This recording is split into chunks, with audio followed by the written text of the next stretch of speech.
இது என்னோடய first short film. எங்கள் ஊரில் எங்கள் வீட்டு வாசலில் எடுத்த இது நான் நல்லா எழுதியிருந்தேன் அந்த திரைக்கதை, ஷார்ட் ஃபிலிமுக்கான ஸ்டோரி. எடுக்கும்போது என்னவோ கச்சாமச்சான்னு ஏதோ பண்ணியிருந்திருப்பேன். இந்த ஃபோட்டோ பார்த்துருக்கீங்களா? ஆமாம், இது ப்ரிவ்யூ இங்கே சத்தியமில் பண்ணும்போது எல்லோரும் வந்து ஃபில்மு ஆடியன்ஸ் நம்ம முதல் படத்தை பார்க்குறாங்க, அது ஒரு எக்ஸைட்மெண்ட்டில் நான் நின்று பார்க்கணும்னு நினச்சிட்டு இருந்திருப்பாங்க. எனக்கு வந்து இவ்வளோ பேரை டார்ச்சர் பண்ணி விட்டோமே அப்படிங்கிற மாதிரி தான். இந்த படத்தை பிஸ்னஸ் பண்ணுறதுக்குமே நிறைய டிஸ்ட்ரிபியூட்டர்ஸ்க்கு நிறைய ப்ரொஜெக்ஷன் போடுறோம். அவங்க படம் பார்த்துட்டு பிடிக்கல அது இது நிறைய விஷயம் சொல்லிட்டு போவாங்க. ரொம்ப இது ஆர்டிஸ்டிக்காக இருக்குது அப்படி இப்படின்னு கமெண்ட் அடிச்சுட்டு போவாங்க. அது எத்தனை கேட்டகரியில் இருக்கோ அதே மாதிரி வந்து ரீஹாப் சென்டர்ஸும் இருக்குது. ஒரு 2 ஸ்டார் 3 ஸ்டார் ஹோட்டல் லெவல்லையுமே இருக்குது. அதெல்லாம் நம்ம அஃபோர்ட் பண்ண முடியாது. ஒரு மிடில் கிளாஸ் லோவர் கிளாஸ் எல்லாம் அஃபோர்ட் பண்ணவே முடியாது. எடுக்கும்போது சில பிரச்சனைகள் இருக்குது. அது நான் தான் பிரச்சனை அதுக்கு.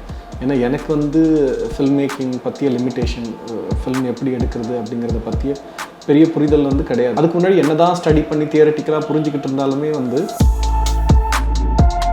மாதிரி ட்ரிங்க் பண்ணால் கூட பரவாயில்ல எப்படியாவது திருத்திடலாம் அப்படின்ற மாதிரி ஒரு நோக்கத்தோட நிறைய விமன்ஸ் இருக்கிறத பார்க்க முடியுது. அதை பற்றி உங்களோட பார்வை என்ன? உங்களோட பார்வை என்ன? அது சரின்னு நினைக்கிறீங்களா தப்புன்னு நினைக்கிறீங்களா?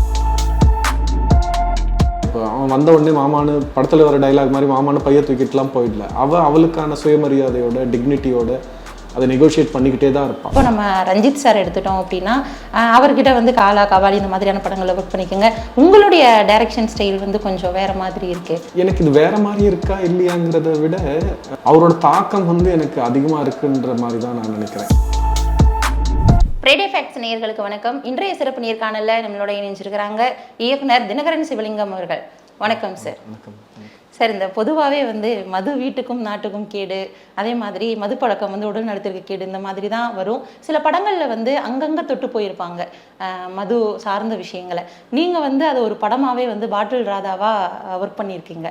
இப்போ மக்கள்கிட்டையும் வந்து இது அதிக ரெஸ்பான்ஸை வந்து கொடுத்துருக்கு அப்படின்ற மாதிரி சொல்லலாம். இந்த ரெஸ்பான்ஸ் வந்து உங்களுக்கு எப்படி இருக்குது?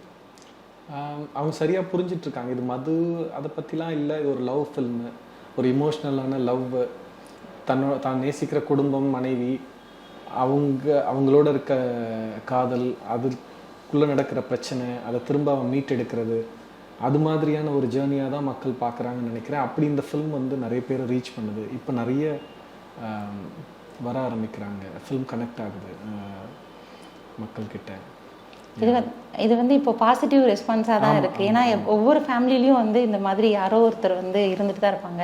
இந்த ஒரு ஸ்டோரியை சார் சூஸ் பண்ணீங்க? இந்த ஸ்டோரின்றது என்னோடய ஃபஸ்ட்டு ஸ்கிரிப்ட் வேறு. அதுக்கப்புறம் இது செகண்ட் ஸ்கிரிப்டாக தான் இது நான் ஒர்க் பண்ண ஆரம்பித்தேன். ஏன்ற ரீசன் நம்ம சொல்ல முடியாது இதுக்கு. ஏன்னா ஒரு ஃப்ரெண்ட்ஸோடு பேசும்போது ஜாலியாக ஒரு இன்சிடென்ட் சொன்னாங்க. இந்த மாதிரி நம்ம வீட்டு பக்கத்தில் ஒருத்தர் வந்து ஏரியா பக்கத்தில் ஆவடி, நான் அங்கே பக்கத்தில் ஒருத்தர் பயங்கரமாக குஷ்ட்டு அமக்கலம் பண்ணிகிட்ருக்கவரை கூட்டு போய் ரீஹேப்பில் போடுறாங்க. அங்கே ரீஹேப்பில் அவர் இருக்க முடியாமல் வெளியில் வராரு, தப்பிச்சு ஓடி வந்துடுறாரு. வந்துட்டு எல்லார் மேலே இருக்க கோபத்தில் ஒரு 15-20 நாள் தொடர்ந்து குடிச்சு இறந்தும் போயிடுறாரு.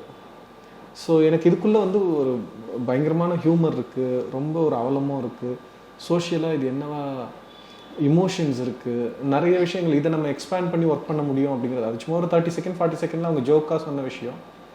இதை நம்ம எக்ஸ்பேண்ட் பண்ணி ஒர்க் பண்ணலாம் அப்படிங்கிற ஒரு ஐடியா எனக்கு கிராக் ஆச்சு. அதுக்கப்புறம் அவர் தேடி போனால் அங்கே நமக்கு அது அவர் அந்த மாதிரி ஒரு பர்சன் இருந்தாங்கன்னு கூட தெரியல. கோவில் பதாகையில் அவர் இருந்ததாக சொன்னாங்க.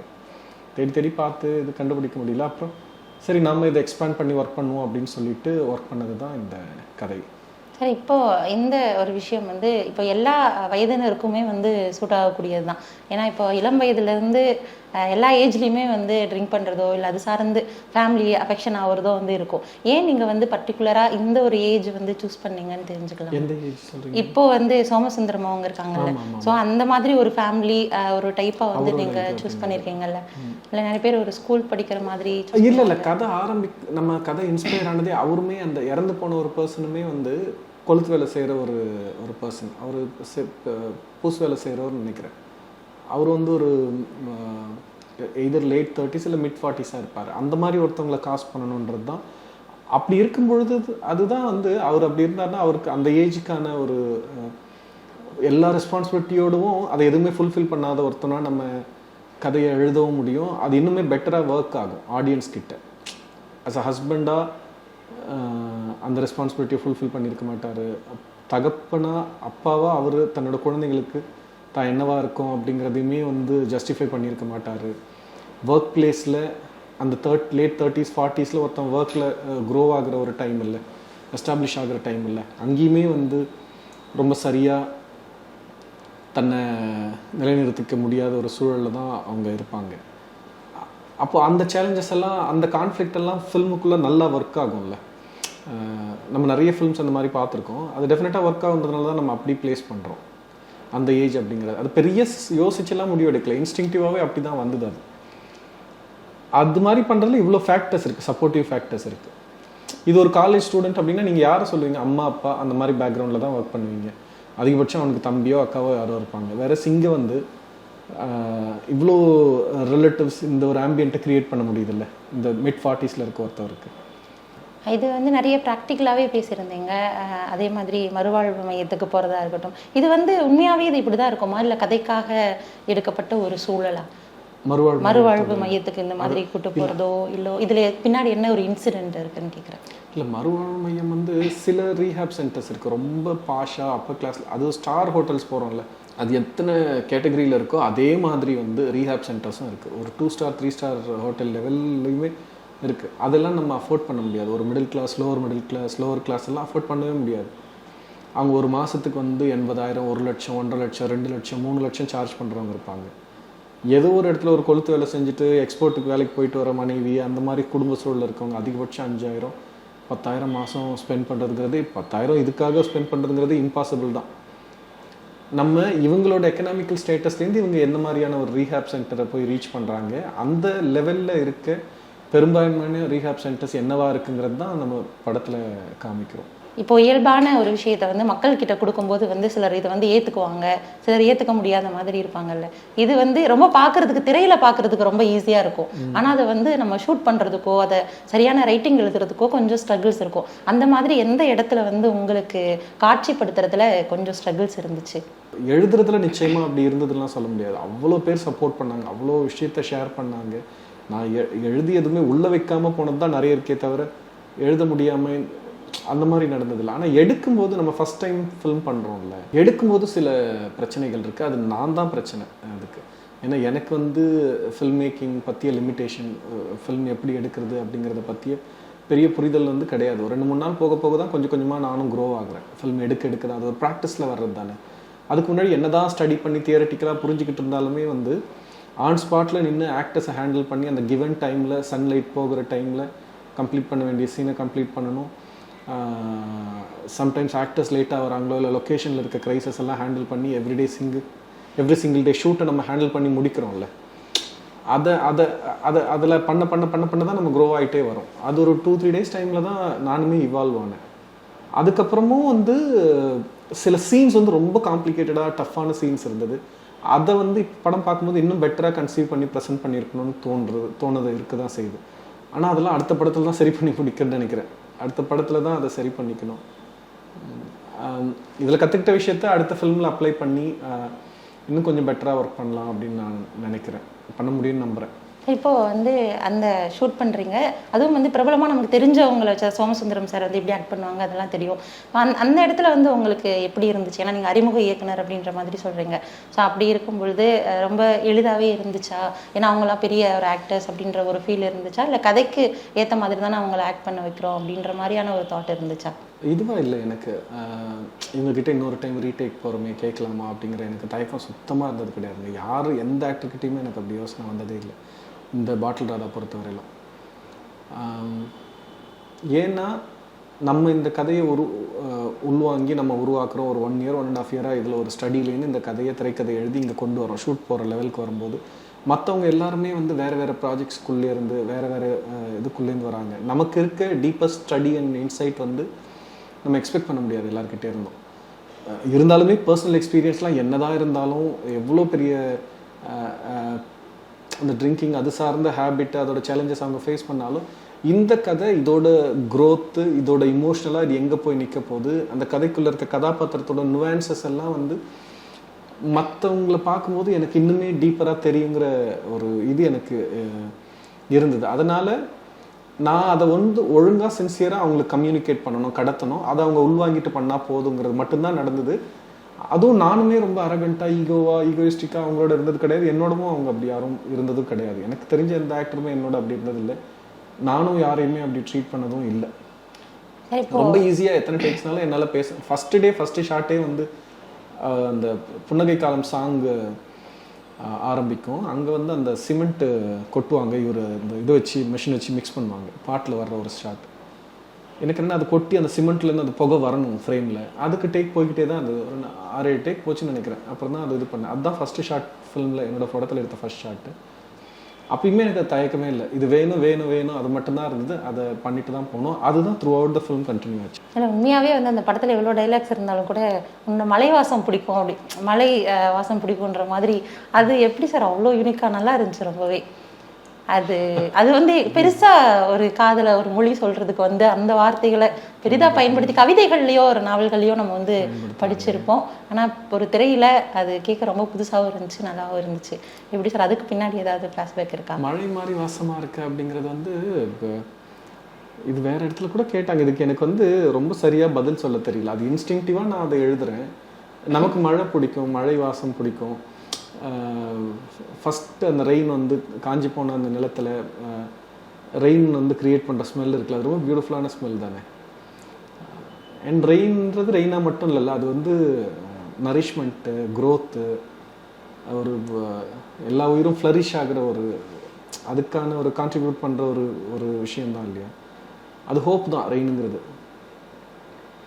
ஸோ அவனோட தொழிலையுமே வந்து ரெயின் அப்படிங்கிறது வந்து அது மழை வாசத்தோடு சேர்ந்து, மழை மாதிரி வாசனையாக இருக்கிறதோட சேர்ந்து அந்த இதுவும் சொல்லுவான். நம்ம உன்னை அடிக்கடி இப்போ தண்ணி குடிக்கிற மாதிரி கட்டி பிடிச்சி முத்தத்துக்குன்னே இருக்கணுன்ற மாதிரி பேசுறதுங்கிறது அவனோட உலகத்துலேருந்து ஒரு கொளுத்து வேலை, டைல்ஸ் வேலை செய்கிற ஒரு மேஸ்திரி, மண்ணும் மழையும் தண்ணியும் அப்படி தான் அவனோட ஓமைகளும் அவனோட வாழ்க்கையும் இருக்குல்ல. அதுதான் அதுக்குள்ளவே தான் இருக்கான். அவன் அந்த மண்ணோட தான் இருக்கான். அவனோட வார்த்தைகள் அப்படி தான் இருக்குது, அப்படி தான் இருக்கும் இல்லையா. இல்லை, இருந்தாலும் உங்கள் கூட வந்து மழைன்றது ரொம்ப கனெக்டிவாக இருக்குது. அதை நான் வந்து கடைசியில் வந்து நான் கேட்குறேன், இது சார்ந்து நான் பார்த்ததில்ல. ஸோ அது மழையோட தொடர்பு படுத்தி சில விஷயங்கள் இருக்குது, அதை நான் கடைசியாக கேட்குறேன்.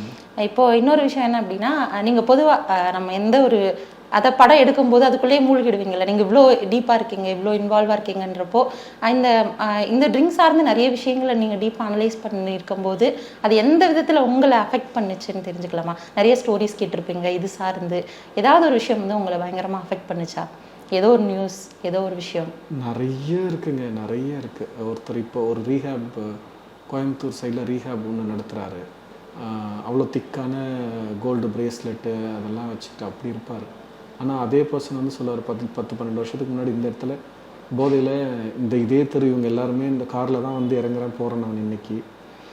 எப்படியும் ஒரு 200-300 பேஷண்ட்ஸை சரி பண்ணியிருக்கேன். ஆனால் ஒரு பொட்டு துணி இல்லாமல் போதையில் ரோட்டில் நின்று அடித்து சண்டை போட்டு இது பண்ணி இந்த ரோட்டில் நடந்து திரிஞ்சு இருக்கேன் நான். அப்போ என்னோடய ஒய்ஃபும் குழந்தைங்க பாப்பாலாம் சின்ன வயசு, இப்போ அவங்க டீனேஜ் காலேஜ் படிக்கிற இடத்துல இருக்காங்க. அவங்கெல்லாம் என்னை இது பண்ணியிருக்காங்க. அவங்கெல்லாம் எவ்வளோ கஷ்டம் கொடுத்துருக்கேன் அப்படிங்கிற மாதிரி ஒரு விஷயம் சொல்லியிருப்பார். இன்னொருத்தர் சொன்னதுங்கிறது, அவர் இப்போ கோயம்புத்தூரில் ஒரு இடத்துல இருக்காங்க. அவர் அந்த 80s அவர் அப்போ எம்ப்ராய்டரி அந்த எக்ஸ்போர்ட் சைடில் ஏர்ன் பண்ண ஒரு வாரம் இல்லை 15 நாளோட இன்கம் இருக்குது இல்லைங்களா, அது வந்து இப்போ அவர் கோயம்புத்தூரில் இருக்க இடத்தோட அரை கிரவுண்டு நிலத்தோட மதிப்பு. அது வருஷக்கணக்காக அந்த பைசா வந்து ஒரு நாளும் அவர் வீட்டுக்கு எடுத்துகிட்டே போனதில்லைன்னு சொல்லுவார்.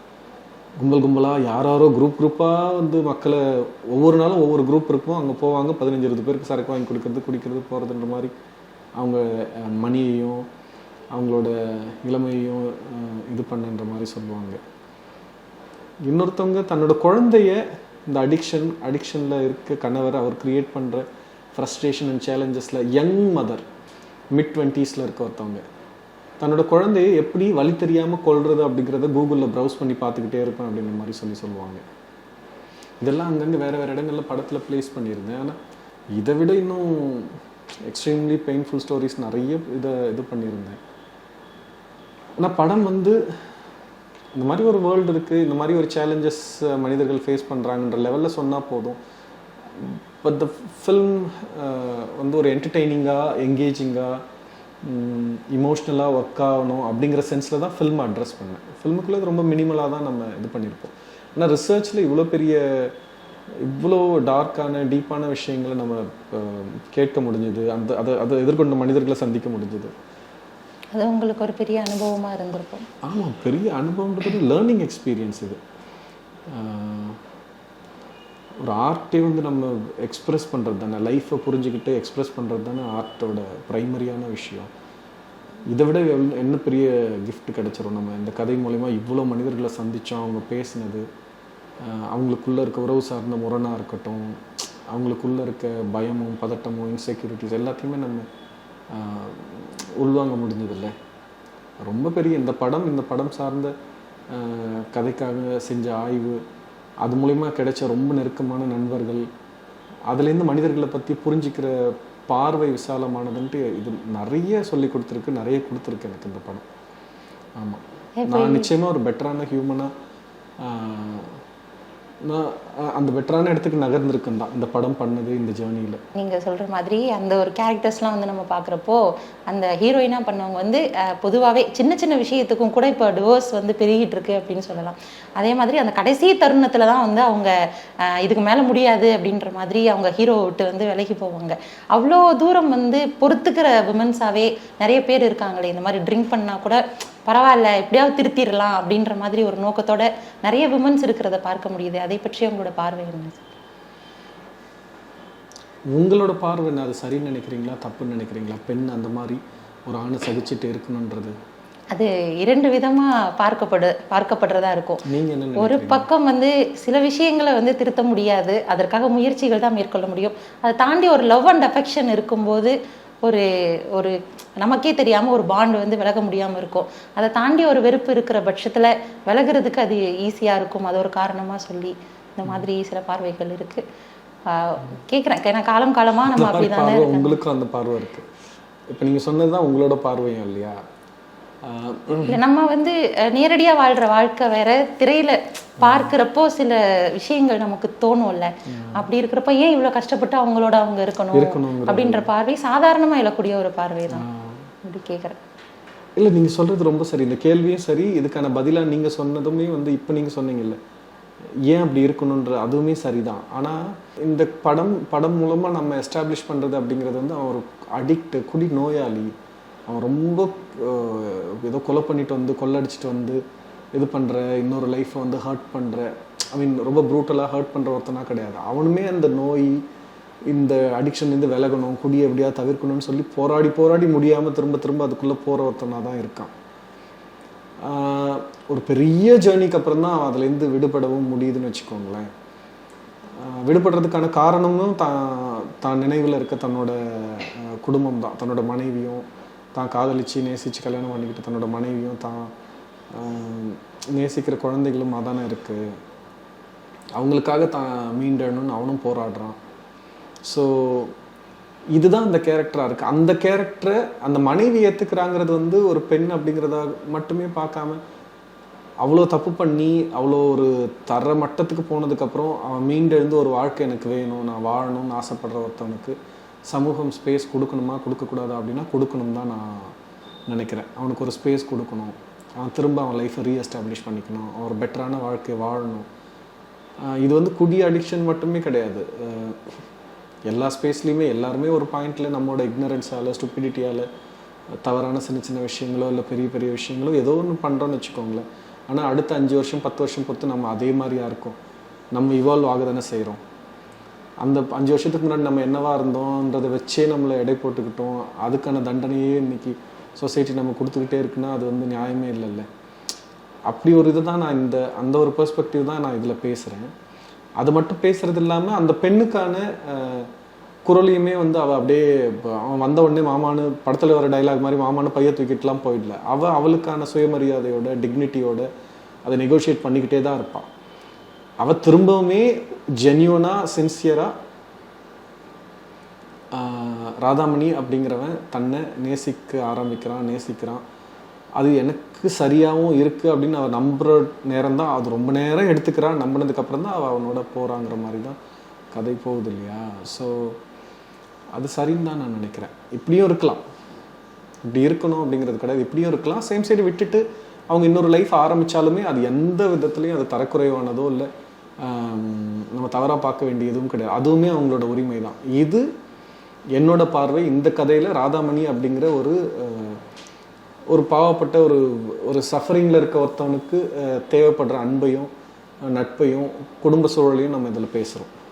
எவ்வளோ விஷயங்களால் பாதிக்கப்படாதவன் அந்த குழந்தைங்களுடைய ஏக்கத்தை பார்த்து பாதிக்கப்படுறப்போ அந்த சீன் ரொம்பவே நல்லா இருந்துச்சு. ஸோ இன்னொரு பக்கம் சொல்லணும் அப்படின்னா, இப்போ நீங்கள் வந்து ஏற்கனவே வந்து அசிஸ்டன்ட் டைரக்டராக ஒர்க் பண்ணியிருக்கிறீங்க. பொதுவாக நம்ம சிலரோடு சேர்ந்து பயணிக்கிறப்போ அவங்க தாட் ப்ராசஸ் வந்து நமக்கு ஈஸியாகவே வரும் அப்படின்ற மாதிரி சொல்லுவாங்க. இப்போ நம்ம ரஞ்சித் சார் எடுத்துட்டோம் அப்படின்னா, அவர்கிட்ட வந்து காலா கபாலி இந்த மாதிரியான படங்களில் ஒர்க் பண்ணிக்கோங்க. உங்களுடைய டைரக்ஷன் ஸ்டைல் வந்து கொஞ்சம் வேறு மாதிரி இருக்குது, அந்த ஒரு டிஃப்ரென்ஸை பார்க்க முடியுது. வேறு மாதிரி இருக்குன்னு நினைக்கிறீங்களா? எனக்கு தெரியல. வேறு மாதிரி இருக்கா ஒன்றா இருக்கான்றது எனக்கு தெரியல. இல்லை, பொதுவாக அதோடைய தாக்கம் வந்து கொஞ்சம் இருக்குன்னு சொல்லுவாங்க. அது எந்த அளவிற்கு உண்மை, அதை பற்றி தான் கேட்குறேன். எனக்கு இது வேறு மாதிரி இருக்கா இல்லையாங்கிறத விட அவரோட தாக்கம் வந்து எனக்கு அதிகமாக இருக்குன்ற மாதிரி தான் நான் நினைக்கிறேன். எழுதுறதுலேருந்தும் சரி, ஸ்டேஜ் பண்ணுறதுலேருந்தும் சரி, படம் பேசுகிற இமோஷன், படத்தோட கருப்பொருள், படத்தோட முடிவு என்னவாக இருக்கணும் அப்படிங்கிறது வந்து அது என்னோட பர்சனாலிட்டி, என்னோட கால். ஆனால் கிராஃப்டாக நம்ம அங்கேருந்து தானே கற்றுக்குறோம்.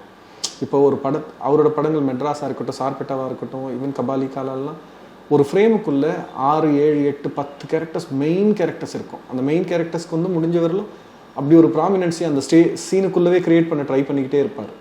அவ்வளோ கேரக்டர் மெட்ராஸ்லலாம் அவ்வளோ கேரக்டர் அடுக்கி வச்சுருப்பாங்க. அந்த சீனில் சின்னதாக ஒரு சின்ன சின்ன விஷயம் அவன் சொல்கிறது மூலயமாவே அவன் அந்த ஹோல் ஃபிலிமில் அவனும் ஒரு கேரக்டராக இருந்தான்ற மாதிரி உருவாக்கிடுவாங்க.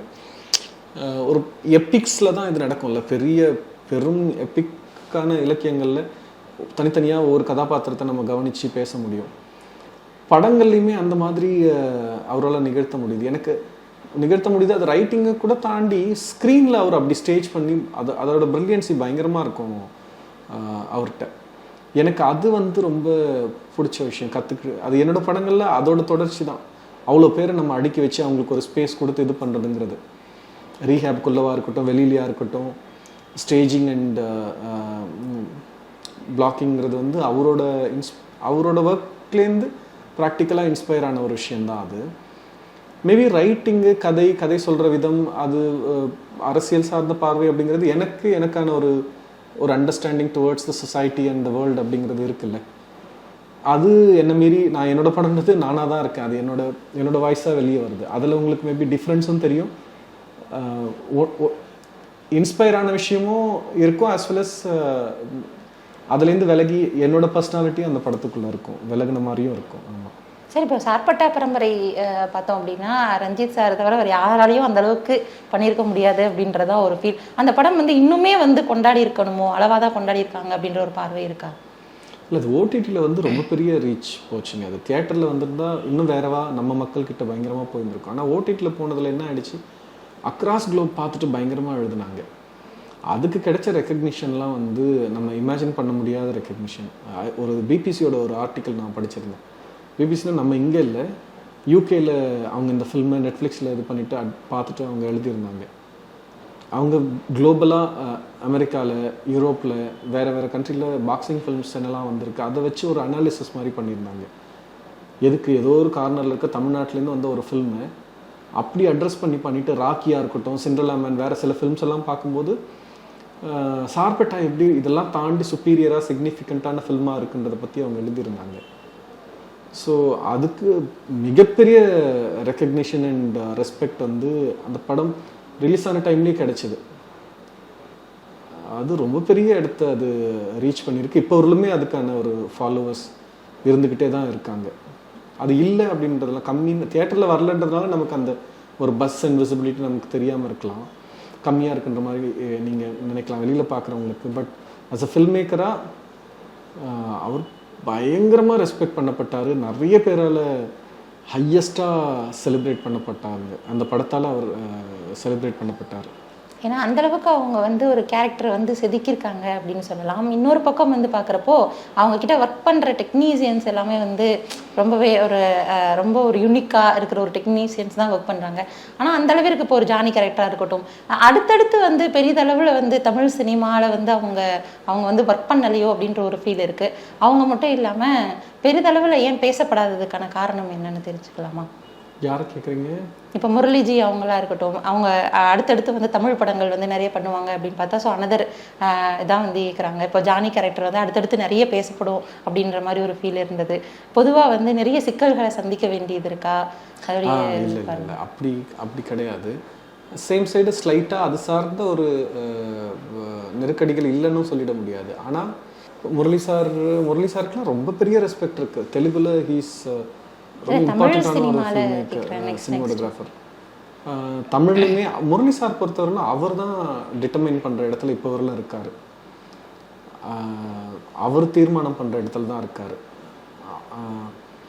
ஸோ முரளி சார் அவ்வளோ பெரிய ஸ்பேஸில் இருக்கார். ரொம்ப இம்பார்ட்டண்ட்டான ஒரு பர்சனாக தான் இங்கேயுமே கவனிக்கிறாங்க. தெலுங்குல இன்னும் அதிகமாக வந்து அவரை ரெஸ்பெக்ட் பண்ணுறாங்கன்னு வச்சுக்கோங்களேன். ஆக்டர்ஸ் சைட்லேயுமே ஹரி நிறைய பேர் அவங்களுக்கு அவங்களோட பொட்டென்ஷியல் என்ன அப்படிங்கிறது இண்டஸ்ட்ரியில் பெருசாக தெரியும். ஹோப்ஃபுல்லி அடுத்தடுத்து வர டைம்லலாம் அவங்களோட பெஸ்ட் பொட்டென்ஷியல் ரிவீல் பண்ணுற மாதிரியான ஸ்கிரிப்ட்ஸும் ஃபில்ம்ஸும் வந்து இன்னுமே வைப்ரண்ட்டாக தெரிய ஆரம்பிப்பாங்க. எஸ்பெஷலி ஆக்டர்ஸ் எல்லாம் சொல்கிறேன். நான் அடுத்தடுத்து உங்ககிட்ட சில கொஸ்டின்ஸ் வந்து கேட்கலான்னு இருக்கேன்.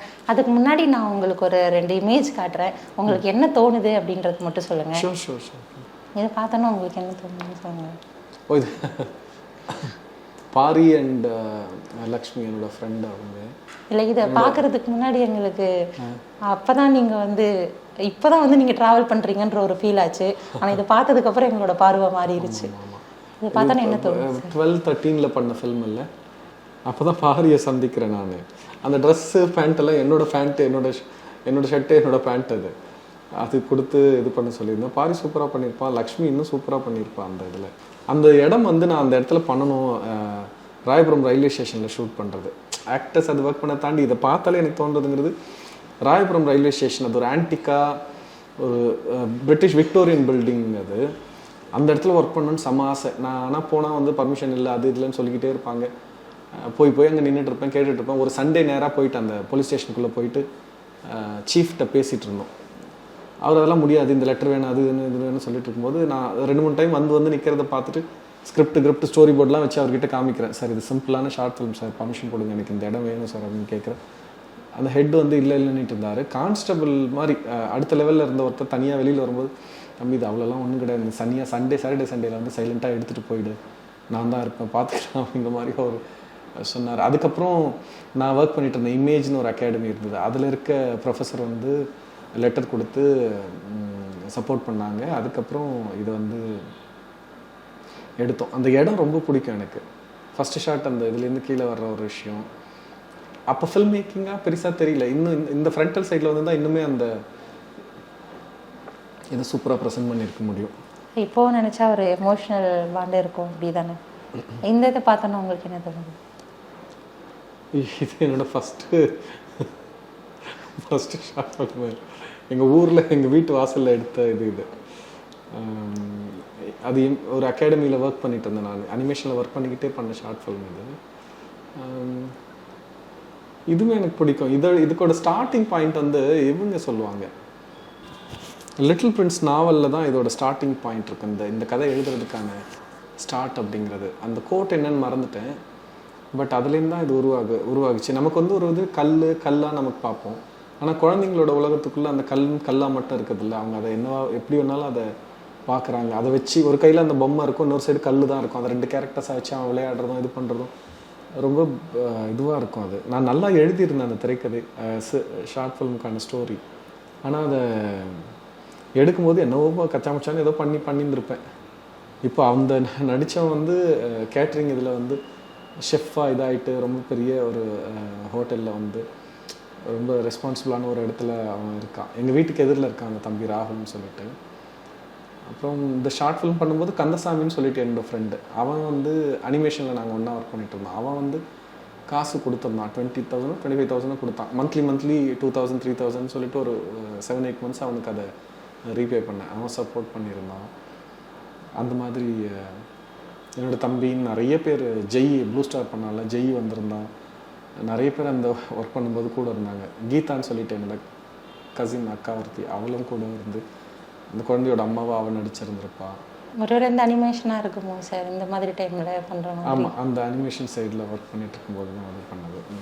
அடுத்த ஒரு உங்களுக்கு சர்ப்ரைஸாக இருக்கலாம், இந்த ஃபோட்டோ பார்த்துருக்கீங்களா? ஆமாம், இது ப்ரிவ்யூ இங்கே சத்தியமில் பண்ணும்போது எடுத்திருக்காங்க. ஆக்சுவலாக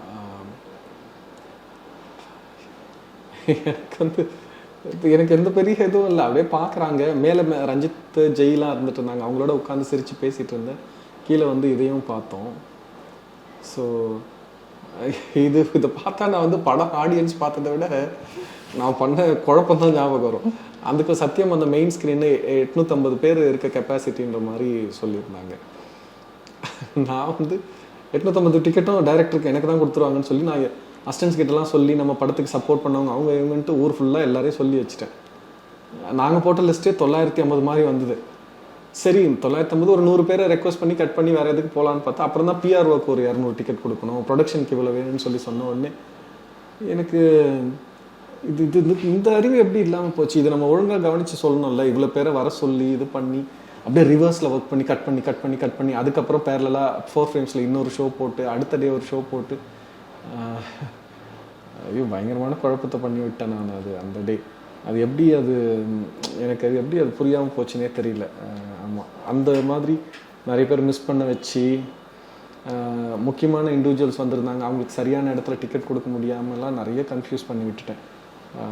எல்லோரும் ஃபில்மு ஆடியன்ஸ் நம்ம முதல் படத்தை பார்க்குறாங்க, அது ஒரு எக்ஸைட்மெண்ட்டில் நான் நின்று பார்க்கணும்னு நினச்சிட்டு இருந்திருப்பாங்க. எனக்கு இவ்வளோ பேரை டார்ச்சர் பண்ணி விட்டோமே அப்படிங்கிற மாதிரி தான், பாவம் கஷ்டப்படுத்திட்டோமேன்றதாக இருந்துட்டு இருந்தது. சீரியஸாக எங்களுக்கு இதை பார்க்குறப்போ என்ன தோணுச்சு அப்படின்றத சொல்கிறேன். என்ன தோணுச்சு அப்படின்னா, பொதுவாக அந்த தியேட்டரில் சின்னதாக நம்மளோட பேர் வந்துட்டாலே நம்ம அவ்வளோ சந்தோஷப்படுவோம். நம்ம ஒர்க் பண்ண ஒரு சின்னதாக நம்மளோட பேர் அங்கே வந்துருச்சு அப்படின்னு. ஸோ அப்படி இருக்கும்போது ஒரு கதையை ஒரு படமாக தயாரித்து அதை திரைக்கு கொண்டு வரதுல நிறைய சிக்கல் இருக்குது. இப்போ நிறைய படங்கள் இன்னும் ரிலீஸ் ஆகாமல் இருக்குது. அப்படி இருக்கும்போது அப்படி ஒரு படம் ரிலீஸ் ஆகுதுன்னா அந்த ரிலீஸ் ஆகிறதுக்கே கொண்டாடப்பட வேண்டியது தான். ஸோ அப்படி ஒரு எமோஷனில் நீங்கள் பார்க்குறீங்க அப்படின்ற மாதிரி. அப்போ நான் சொன்னதெல்லாம் அந்த எமோஷனாகவே வச்சுக்கோங்க. நான் சொன்ன மொக்க ஸ்டோரியோட இது நல்லா இருக்கு ஆக்சுவலாக, இல்லையா? இல்லை, அது பொதுவாகவே அந்த தமிழ் வார்த்தைகளுக்கே உண்டானது. அந்த ஒரு கரு உருவாகிறப்போ அது வெளியில் வரப்போ இது நான் ஒரு ஒன் இயர்க்கு முன்னாடியே வேறு ஃபெஸ்டிவலில் ஃபில்மை ஸ்க்ரீன் பண்ணோம், ஆடியன்ஸ் ரியாக்ஷன் பார்க்குறோம். இந்த படத்தை பிஸ்னஸ் பண்ணுறதுக்குமே நிறைய டிஸ்ட்ரிபியூட்டர்ஸ்க்கு நிறைய ப்ரொஜெக்ஷன் போடுறோம். அவங்க படம் பார்த்துட்டு பிடிக்கல அது இது நிறைய விஷயம் சொல்லிட்டு போவாங்க. பிடிக்கல இந்த சென்ஸ் ரொம்ப இது ஆர்டிஸ்டிக்காக இருக்குது அப்படி இப்படின்னு கமெண்ட் அடிச்சுட்டு போவாங்க. அதனால இங்கே பார்க்கும்போது இது எந்த மாதிரி இருந்தோ அந்தளவுக்கு ரொம்ப எக்ஸைட்மெண்ட்டோட பயங்கரமாக அப்ரிஷியேட் பண்ணி டைரக்டர்ஸு, ப்ரொடக்ஷன் ஹவுசஸ், ஆக்டர்ஸ் எல்லாம் பேசுகிறதுமே கேட்டுக்கிட்டே இருந்தோமா. அதனால் இது ஒர்க் ஆகும், சென்சிபிளாக இருக்கும். தியேட்டருக்கு ஆடியன்ஸ் இன்னும் பரவலான ஆடியன்ஸ் கிட்ட போய் சேரணும், அதை என்ன பண்ணுறதுன்ற மாதிரி தான் எனக்கு ரிலீஸ் டைமில் இருந்தது. இப்போ வரலுமே அதுக்காக என்ன பண்ணணும், இன்னும் எப்படி இதை மல்டிப்ளை பண்ணணும் அப்படிங்கிறது தான் என்னோட யோசனையாக இருக்குது. ஈவன் அந்த ஃபில்ம் நல்ல ஃபில்மாக இருக்கட்டும், நல்லா இல்லாத ஃபில்மாக இருக்கட்டும், நம்ம ப்ராடக்டை எடுத்துகிட்டு போய் சேர்க்கணும். அதுக்கு லாஸ்ட் செகண்ட் வரலும் என்னெல்லாம் பண்ணணுமோ அந்த ஃபைட்டை பண்ணணும்னு தான் நான் நினைக்கிறேன்.